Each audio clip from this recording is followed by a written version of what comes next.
भोजन में मिलेट को शामिल करने से हम बहुत सी बीमारियों से बच सकते हैं, ये कहना है डॉक्टर खादर वली का।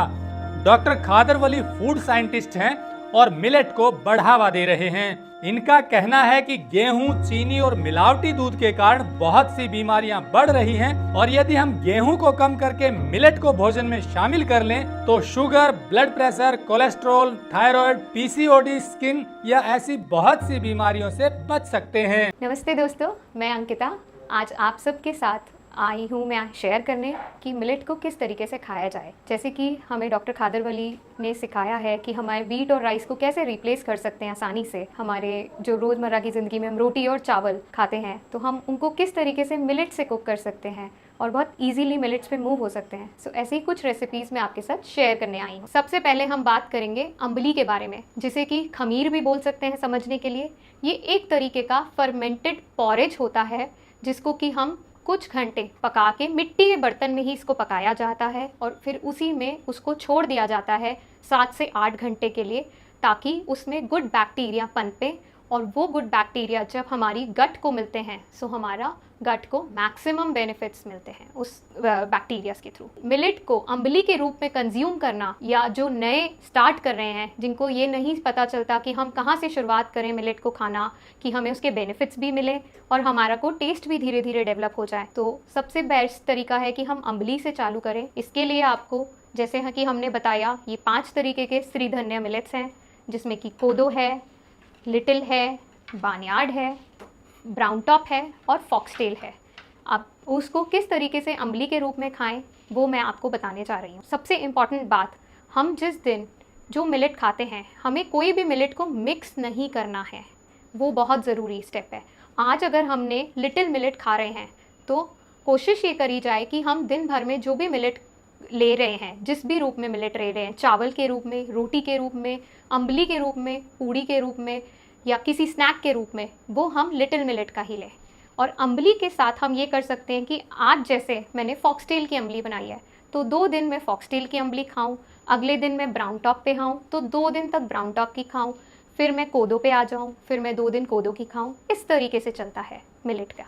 तो अब मैं आपको नेक्स्ट स्टेप पे लेके जाती हूँ। जैसे कि आप देख सकते हैं हमने एक मिट्टी की हांडी चढ़ाई है जिसमें हमने 10 कटोरी के अराउंड पानी ले रखा है और मैं 1 कटोरी मिलेट आपके सामने भिगोने जा रही हूँ। ये मैं ब्राउन टॉप मिलेट ले रही हूँ। ये एक छोटी कटोरी मिलेट है मेरा, जो कि 3 जनों के लिए सफिशेंट रहता है। अब हम इसको भिगोएंगे। सो हमें इसको कैसे भिगोना है ये भी इम्पॉर्टेंट स्टेप है।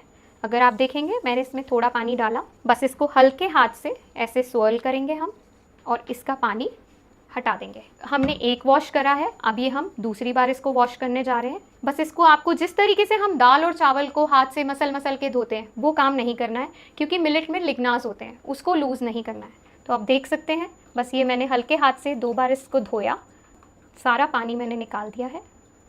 अब इसमें मैं थोड़ा सा पानी डाल के रखूँगी, जो कि मैं आपको दिखाती हूँ कि कितना हमें इसमें पानी छोड़ना है। तो हमने मिलेट भिगोने से सिर्फ ऊपर 1 इंच तक पानी लिया है, क्योंकि मिलेट जिस पानी में भीगता है उस पानी को हमें फेंकना नहीं है, उसको हमको कुकिंग के वक्त यूज़ करना है। तो ये इतने पानी में मैंने भिगोया है और इस पानी को मैं यूज़ करूँगी। पर जब मैं अम्बली बनाती हूँ तो मुझे ज़्यादा पानी की रिक्वायरमेंट होती है, तो मैंने पानी गर्म करने के लिए रख दिया है, पर मैं साथ ही ये जिस पानी में मिलेट भीगा हुआ है मैं वो भी डाल दूँगी जब मैं मिलेट डालूँगी। ये मिलेट आपको कम से कम 6 घंटे से 8 घंटे के बीच भिगोना है और उसके बाद ही आप इससे अम्बली बनाएंगे। तो अब हम जाते हैं नेक्स्ट प्रोसीजर पे, जो कि मैं अपना मिलेट लूँगी, जो कि मैंने ऑलरेडी 6 से 8 घंटे भिगो के रखा हुआ है। और ये मैंने पानी उबाल लिया है, मेरा पानी गर्म हो चुका है अच्छे से। ये मैंने मिलेट 6 से 8 घंटे पहले भिगो के रखा था, ये आपके सामने भिगोया है। ये तो अभी टाइम लेगा, इसको हम नहीं यूज़ करेंगे, बट जो मैंने ऑलरेडी अम्बली के लिए भिगो के रखा हुआ है अब मैं उससे आपको दिखाऊंगी कि हमें कैसे अम्बली पकानी है। यहाँ हमारा पानी उबल चुका है और ये मैं मिलेट सारा इसके अंदर पानी समेत डाल दूंगी। अब बस इसको मैं एक बार हिलाऊंगी और इस तरीके से इसको मैं छोड़ दूंगी। आँच को मैं धीमा कर दूंगी, मीडियम पे, क्योंकि ये मेरी बड़ी आँच है, और इस तरीके से हल्का सा ढक के रख दूंगी ताकि ये कुक होती रहे। अब मुझे इसको इतने पॉइंट तक कुक करना है जहाँ कि इसका पानी ख़त्म हो जाएगा और ग्रेन मेरा पूरा फूल के खिचड़ी जैसा मशी मशी लगेगा। थोड़ा पानी मुझे उसमें छोड़ना पड़ेगा क्योंकि मिट्टी का बर्तन हम यूज़ कर रहे हैं, वो बाद में पानी मिलेट जो है वो पिएगा, पूरा ऐसे लंपी बन जाएगा। ये मैं इसको एक बार चला रही हूँ। अब हमें इसको इस तरीके से हल्का ढक के पकाना है और इसको इस स्टेज तक हमें इसको पकाना है जबकि ये जितना पानी हमने इसमें डाला है, 1 कटोरी मिलेट में हम 10 से 12 कटोरी को पानी लेंगे और 10 से 12 कटोरी इसमें पानी जा रहा है। वो जब सूख जाएगा, पूरा नहीं, हल्का सा, अगर ऊपर 1-2 चम्मच पानी दिख भी रहा है, उस स्टेज पे आप इसको बंद कर देंगे गैस को और ये ढक्कन हटा के मैं इस जाली से इसको ढक दूंगी ताकि इसमें से इसकी भाप अंदर ही ना रहे और निकल जाए। और अब मैं इसको इसी पे स्टोव पे पड़ा रहने दूंगी या फिर मैं ऐसे स्टैंड के ऊपर भी हमारे बर्तन को रख सकती हूँ। अगर मैं इसको सीधा स्लैब पे छोड़ूंगी तो ये तड़कने का, टेम्परेचर शॉक की वजह से ये मिट्टी की हांडी टूट सकती है। और जब ये नॉर्मल रूम टेम्परेचर पे आ जाएगी तो हम इसको एक कपड़े से टाई कर देंगे या फिर हम इसको इस तरीके से भी ढक के रख सकते हैं।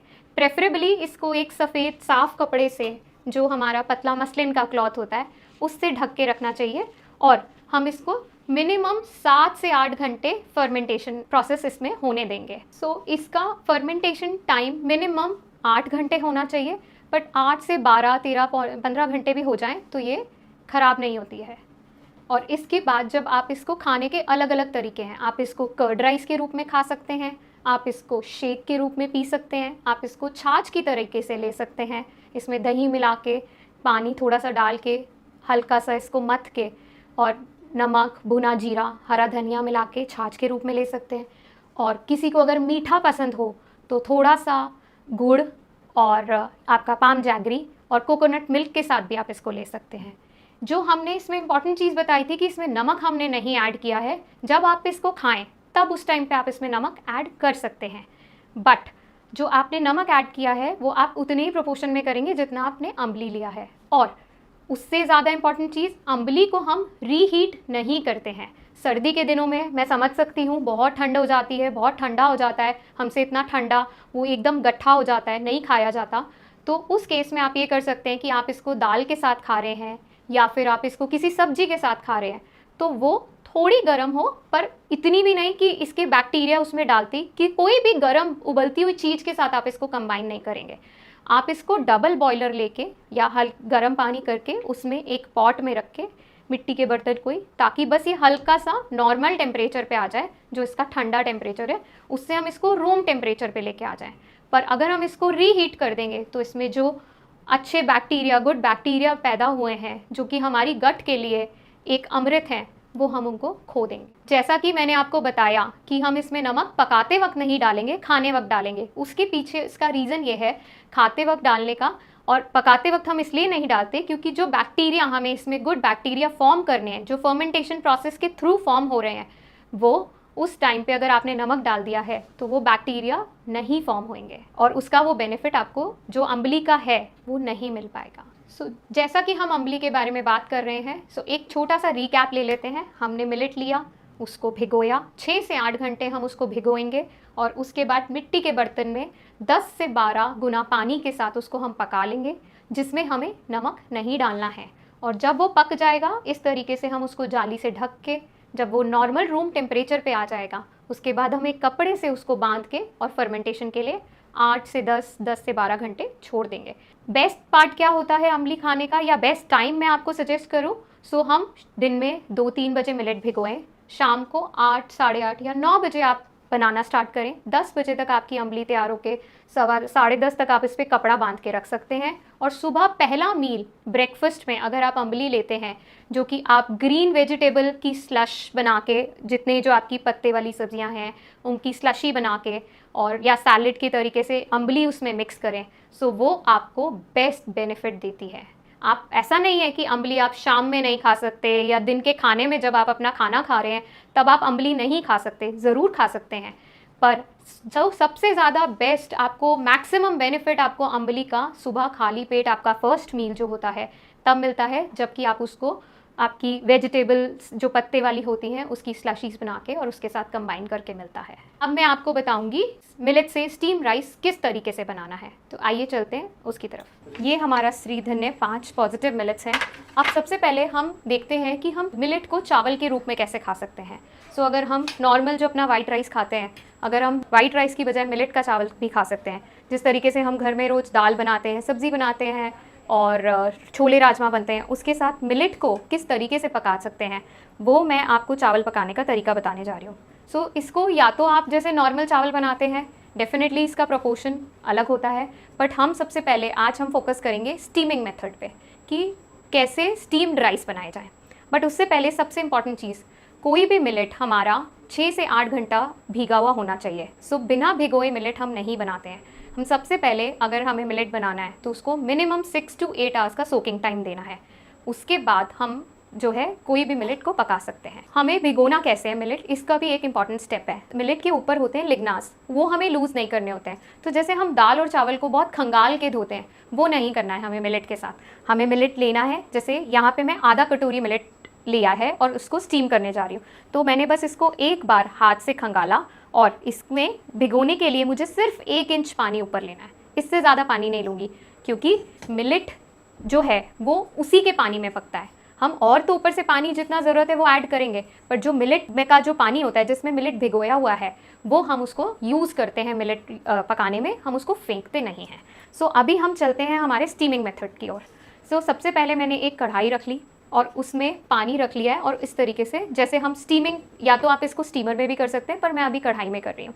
सो मैंने पानी रख के और एक स्टैंड रख दिया और स्टीम बनने दिया। और एक स्टील के बोल में मैंने आधा कटोरी, मेरा ये बानियार्ड मिलेट है वो लिया है, जिसमें मैंने 2 छोटे चम्मच बस पानी ऐसे पोर किया है। तो जिस पानी में मैंने मिलेट भिगोया था उसी को ये ऐड किया है। इस तरीके से बस मैं थोड़ा सा पानी ऐड करूँगी। सो स्टीम करने के लिए सबसे पहले मैंने एक कढ़ाई ली है, उसमें इतना पानी डालूंगी मैं, और एक स्टैंड लिया है। आप स्टीमर का भी यूज़ कर सकते हैं, बट मेरे को ये कढ़ाई मेथड ज़्यादा कंफर्टेबल लगता है तो मैं इसमें जा रही हूँ। और अब एक स्टील का कटोरा लेके मैंने मिलेट को डाला है। इसमें मेरा आधा कटोरी मिलेट है और 2 चम्मच जिस पानी में मिलेट भिगोया था वो पानी लिया हुआ है। ये मैंने इसको इस तरीके से रखा और इसको स्टीम होने के लिए मैंने रख दिया है। सो अब मैंने इसको मध्यम आंच पे रखा हुआ है और ये मेरा धीरे धीरे स्टीम होता रहेगा। इसको कम से कम 20 से 25 मिनट लगेंगे स्टीम होने के लिए। अभी मैं आपको इसमें बीच बीच में स्टेप बताऊंगी कि इसमें हमें इसको पूरा पकाने के लिए क्या करना है। तब तक मैं आपको नेक्स्ट हम चलते हैं रोटी की तरफ, क्योंकि आज हमने प्लान किया है कि हम आपको रोटी भी दिखाएं, मिलेट से कैसे रोटी बन सकती है। सो मैं वो दिखाऊंगी। ये मेरा ब्राउन टॉप मिलेट है भीगा हुआ, आप देख सकते हैं। ये 1 कटोरी ब्राउन टॉप मिलेट मैंने भिगो रखा है और पानी भी आप देखिए मैंने कितना कम ले रखा है। मैं इस पानी को यूज़ करूँगी। सो जो रोटी आज हम देखने जा रहे हैं वो है हमारा ग्रेन मेथड। ग्रेन मेथड से रोटी बनाएंगे, आटे से रोटी नहीं बना रहे, क्योंकि हर वक्त ज़रूरी नहीं है आपके पास आटा मिले और ज़रूरी नहीं है जो आपका आटा ग्राइंडेड है वो मिलेट पहले सोक्ड है और फिर सन ड्राइड है और प्रॉपर सूखा हुआ है। सो बेस्ट रहता है कि ग्रेन हमारे पास हमेशा रहता है। आप उसको भिगोइए रात को, सुबह उठ के हम इसको मिक्सी में पीस सकते हैं। तो अभी हम क्या करेंगे, ये 1 कटोरी ब्राउन टॉप मिलेट को हम मिक्सी में पीसेंगे। ये 6 से 8 घंटा भीगा हुआ मिलेट है मेरा और ये मैं इसको पीसूँगी। पर अब आप देख सकते होंगे कि मैं पानी झाड़ के ले रही हूँ। मुझे इसको मिनिमम पानी में पीसना है, बहुत ज़्यादा पानी मुझे नहीं डालना है और एकदम फाइन पेस्ट बनाना है। मैं आपको दिखाती हूँ कैसा फाइन पेस्ट होगा। पानी भी देखिएगा कि मैंने कुछ भी नहीं डाला है। जो मिलेट जिसमें भीगा हुआ है सिर्फ वो उसके साथ जो पानी जा रहा है सिर्फ वही पानी ले रही हूँ मैं। ऊपर से अलग से मैं इसमें पानी ऐड अभी नहीं कर रही हूँ। अब देखिए मैं इसको पीसने जा रही हूँ। अगेन मोस्ट इम्पॉर्टेंट चीज़, मैंने इसमें पानी मुश्किल से जो हाथ से जब मिलेट डाल रही थी तो 1 चम्मच से ज़्यादा इसमें पानी नहीं गया है।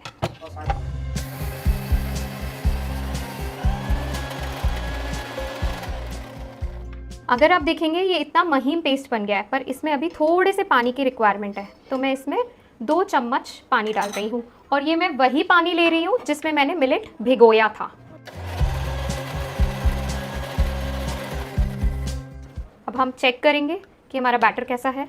तो मैं देख सकती हूँ कि मेरा एकदम महीन पेस्ट बन गया है मेरे मिलेट का। ये इतना महीन होना चाहिए, इतना ज़्यादा आपको फाइन पीसना है रोटी के लिए। अब नेक्स्ट स्टेप जो इसको रोटी बनाने का है, ये जो हमने मिलेट पीसा है अगर आप देखेंगे यहाँ मैंने एक हैवी बॉटम पैन लिया है, आप कढ़ाई ले सकते हैं, आप पतीला ले सकते हैं, जिसमें भी आपको कंफर्टेबल है। मेरे पास ये पैन है, सो मैंने ये हैवी बॉटम पैन लिया है जिसमें आसानी से आटा चिपके नहीं। और मैं ये इसी में ये पेस्ट जो बैटर मैंने जो रोटी को मिलेट को जो पीसा है वो मैंने इसी में निकाल लिया है। ये पूरा मैंने बैटर पैन के अंदर खाली कर लिया है। ये राइस जो चढ़ा रखे थे वो भी देखने हैं। तो अभी इसमें पानी सफिशिएंट है, अभी ग्रेन ने पकना चालू इतना नहीं किया है और नीचे स्टीम में भी काफ़ी पानी है। तो बस मैंने सिर्फ इसको चेक किया है। वैसे इसको हम फोक से चेक करेंगे पर अभी ये ग्रेन पकना चालू नहीं हुआ है तो मैंने चम्मच से कर दिया। आगे जाके मैं आपको बताऊंगी किस तरीके से इसको फोक से चेक किया जाता है। और मैं इसको वापस ढक दूंगी ताकि इसकी स्टीम लूज ना हो। अब बढ़ते हैं हम हमारी रोटी की तरफ। ये मैंने इसको सिम आंच पे कर दिया है बिल्कुल। और अब मैं इस आटे को पैन के अंदर पकाऊं और इसको मुझे फटाफट चलाते रहना है। अगर मैंने इसको छोड़ दिया तो ये इसमें चिपक जाएगा। ये मेरी सबसे छोटी गैस है, इसी पे मैं इसी आंच पे पकाऊंगी और बिल्कुल सिम आंच पे पका रही हूँ। आप देख सकते हैं कि किस तरीके से बैटर गाढ़ा होना स्टार्ट हो रहा है। बस इसको फटाफट चलाते जाएंगे, हम छोड़ नहीं सकते इसको। छोड़ते ही ये पैन से चिपकना चालू हो जाएगा और हमारा आटा सही नहीं गूंथ पाएगा। आप चाहें अगर आप रोटी में नमक डालते हैं तो इसी स्टेज पे एक चुटकी नमक इसमें ऐड कर सकते हैं, पर मैंने अभी नहीं ऐड किया है। मैं जब आटा रसाऊंगी, जब पूरा उसको ये आटा लंप बना के रख दूंगी तब डालूंगी। पर आप इस स्टेज पे भी एक चुटकी नमक ऐड कर सकते हैं। आप देख सकते हैं आटा ने पकना स्टार्ट कर दिया है और पैन से कैसे छूटता जा रहा है। इसको बस हिलाते रहना है, चलाते रहना है जब तक कि ये इकट्ठा होके एक डो बॉल की तरह ना आ जाए। जैसे ही आपको लगे कि लम्प्स फॉर्म हो रहे हैं उनको आपको ऐसे तोड़ना है ताकि लम्प्स ना बने और आटा इवनली कुक होए। अब ये इकट्ठा होने को हो गया है और अब ये बहुत जल्दी पकेगा, तो अब हमें जल्दी जल्दी हाथ चलाना है। ये देखिए कितना सा रह गया ये डो, इसका पानी सारा सूखता जा रहा है और ये डो का शेप ले रहा है। मैं इसको इस तरीके से फ्लैटन आउट इसलिए कर रही हूँ ताकि इसमें कोई भी लम्प्स ना रह जाएं और ऐसा ना हो कि आटा कहीं बहुत पका हुआ है और कहीं बहुत कच्चा सा रह गया है। अब ये इस स्टेज पे मैं जो है जाके इसको बंद कर देती हूँ। हल्का सा इसमें मैंने मॉइस्चर छोड़ रखा है। अब इस डो को हम रेस्ट करवाएंगे। इस तरीके से मैं इसको पूरा ढक के रखूँगी ताकि इसी स्टीम में ये और हल्का सा और जो भी कुक है अपनी स्टीम में ये और पकता रहे और इस डो को हम रेस्ट करने देंगे। मैं इस आटे को कम से कम 1 से 1.5 घंटा रेस्ट करवाती हूँ और उससे रोटी और अच्छी बनती है। हमने अभी इस डो को बनाया तो इसको कम से कम 1-1.5 घंटे का रेस्ट कराना है। तो मैं आपको दिखाती हूँ 1-1.5 घंटे बाद जब आप आटे की रोटी बनाना चाहेंगे तो वो आपका किस तरीके का दिखेगा। ये मेरा डो है जो मेरा रेस्ट करने के बाद है, पर इसके लिए पहले हम इसमें मैंने 1 चुटकी नमक और बिल्कुल 1/4 टीस्पून घी ऐड किया है इसको सॉफ्ट करने के लिए। और अगर आप देख सकते हैं तो ये एकदम जैसे हमारी व्हीट की रोटी का डो होता है उतना ही सॉफ्ट बना है, उतना ही प्रॉपर है। मैंने जब आटे को रेस्ट कराया 1 घंटे बाद तो वो मेरा डो इस डो बॉल की फॉर्म में आ गया। उसके बाद का स्टेप मैंने ये किया है कि मैं उसको स्मूद करने लगी हूँ। और मैंने उसको स्मूद कैसे किया है, अपने हथेली के इस तरफ से घी लेके और मैंने उस डो को एकदम स्मूद कर लिया है। अगर आप देख सकते होंगे तो मेरा डो बिल्कुल जैसे हमारी व्हीट की रोटियां बनानी होती है हमें उतना ही स्मूद हो चुका है। अब मैं इससे आपको रोटी बना के दिखाऊंगी। मैं आपको रोटी बना के भी दिखाऊंगी पर बीच में एक बार हम अपने चावल को देख लेते हैं। सो अगर आप देखेंगे कि मेरा ग्रेन पकना चालू हो गया है, इस स्टेज पे ये मैं 1 चम्मच इसमें पानी इस तरीके से डाल रही हूँ और 1 चम्मच मैंने और ऐड किया। आप देख सकते हैं ये अभी कितना फ्लफी हो रहा है ग्रेन। और इसको मैं फटाफट से वापस ढक देती हूँ ताकि हमारी स्टीम लूज ना होए। अब हम आपको रोटी बनाना दिखाते हैं। ये मैंने पेड़ा बना के रखा है। जो आपको रोटी बेलने के लिए पलूथन चाहिए, या तो आप उड़द की दाल का आटा यूज़ कर सकते हैं, या आपके पास मिलेट का आटा हो तो आप वो यूज़ कर सकते हैं, आप बेसन यूज़ कर सकते हैं, आप मूंग की दाल का आटा भी यूज़ कर सकते हैं। अब हम रोटी बेलना स्टार्ट करते हैं। आप देख सकते हैं मेरी रोटी बिल रही है आराम से। मुझे ऐसा कोई दिक्कत नहीं हो रहा कि किस तरीके से बिलेगी मेरी रोटी। और रोटी सॉफ्ट भी है इसीलिए वो घूम भी रही है।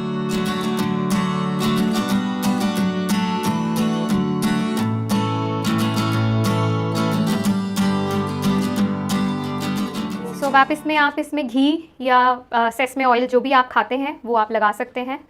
मैंने घी लगाया है। और इसके बाद आप इसको कैस्ट्रॉल में रख सकते हैं, आप टिफ़िन में भी कैरी कर सकते हैं। ये रोटी अच्छी सॉफ्ट रहती है, आराम से खाई जाती है टिफ़िन में। ये हमने बताया कि ये ग्रेन मेथड से कैसे बन सकती है, क्योंकि बाज़ार में जो आटा मिल रहा है हमें नहीं पता कि वो मिलेट भीगा हुआ था नहीं था, हम कैसे उस पर करें। तो या तो आप खुद मिलेट भिगो के उसको सुखा के और फिर किसी चक्की से आटा पिसवा लीजिए। अगर वो नहीं कर सकते तो ग्रेन मेथड मैंने जैसे आपको बताया आप वो अडॉप्ट कर सकते हैं, जो कि बहुत सिंपल है मुझे लगता है। और नहीं तो फिर आप खुद भी मिक्सी में घर पे मतलब भिगो के मिलेट को और मिक्सी में घर पे ग्राइंड कर सकते हैं।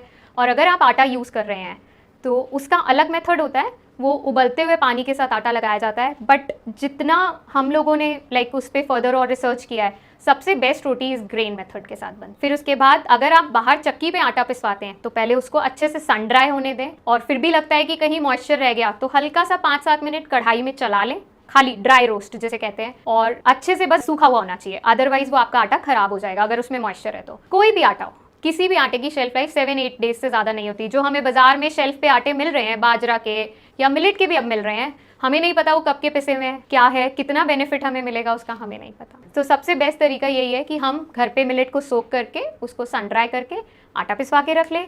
हमारे पास चक्की हो तो हम खुद पीस सकते हैं, नहीं तो ग्रेन मेथड तो हमारे पास सबसे बेस्ट सोल्यूशन है ही सही, एकदम ईजी एंड हैंडी। ना आपको आटे का झंझट, ना आपको शेल्फ लाइफ का टेंशन।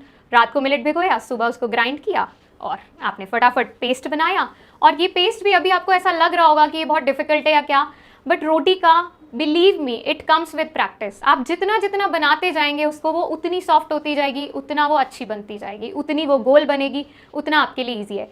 शुरू में अगर आपको तकलीफ आए तो आप इसमें उड़द की दाल का आटा या मूंग की दाल का आटा वो भी मिला सकते हैं। सो सबसे पहले हम ग्रेन लेंगे, उसको भिगोएंगे, कोई भी जिस मिलेट की। वैसे सबसे अच्छी ब्राउन टॉप की और कोदो की रोटी सबसे सॉफ्ट बनती है, पर ऐसा नहीं है, 5 मिनट से रोटी बन सकती है। उसके बाद उनको हमने 6 से 8 घंटे भिगो लिया और फिर हम उसको मिक्सी में पीसेंगे। बस हमें ये ध्यान रखना है मिक्सी में पीसते वक्त कि जो पानी है हम बहुत मिनिमम पानी के साथ हम उसको पीसेंगे। और अच्छे से जब हम उसको पीस चुके होंगे उसके बाद उसको एक मोटे तले के पैन में, हैवी बॉटम पैन में चला लेंगे और एक डो बॉल में फॉर्म कर लेंगे। उसको 1 से 1.5 घंटा रेस्ट कराने के बाद एक चुटकी नमक डालेंगे और 1/4 चम्मच से भी कम उसमें घी डाल के उसको स्मूथ करके और डो बॉल बना लेंगे, रोटी की बॉल्स बना लेंगे। और उसके बाद जैसे हम अपनी नॉर्मल रोटी बनाते हैं उसी तरीके से सेकेंगे। अब हम जो है हमारे चावल को 15 से 20 मिनट हो चुके हैं। अब हम एक बार इस पर फिर नज़र मार लेते हैं तो आप देख सकते हैं कि मेरा ग्रेन कितना फूला फूला हो गया है। अब मैं इसमें फिर से 2 चम्मच पानी डालूंगी और बिल्कुल हल्के हाथ से इसको मैं इस तरीके से ऊपर से नीचे बस ऐसे हिला लूँगी। आप ये स्टेप फोक से करिएगा ताकि खिला खिला चावल बने आपका। और हम इसको वापस से ढक सकते हैं। सो हम देखते हैं हमारा चावल कैसा दिख रहा है। ये देखिए कितना खिला खिला हमारा चावल बना है, एक एक दाना दाना अलग है।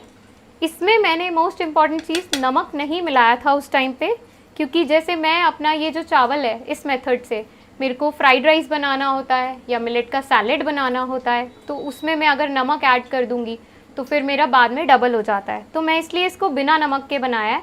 बट जब आप इसको पका रहे हैं तो अगर आपने खाली इसको दाल के साथ या राजमा चावल के साथ या छोले चावल है या फिर आप सब्ज़ी वगैरह के साथ रोज़ की तरह खाना चाहते हैं तो आप इसको कुक करते वक्त थोड़ा सा नमक ऐड कर सकते हैं। सो इस तरीके से हम मिलेट को अपनी रोज़ जो खाना खाते हैं, या मैं जैसे बोलूँ जो हमारा स्टेपल डाइट है, ब्रेकफास्ट में हमने अम्बली ले ली, दिन में हमने चावल के रूप में मिलेट खा लिया या रोटी के रूप में मिलेट खा लिया, इस तरीके से हम मिलेट को।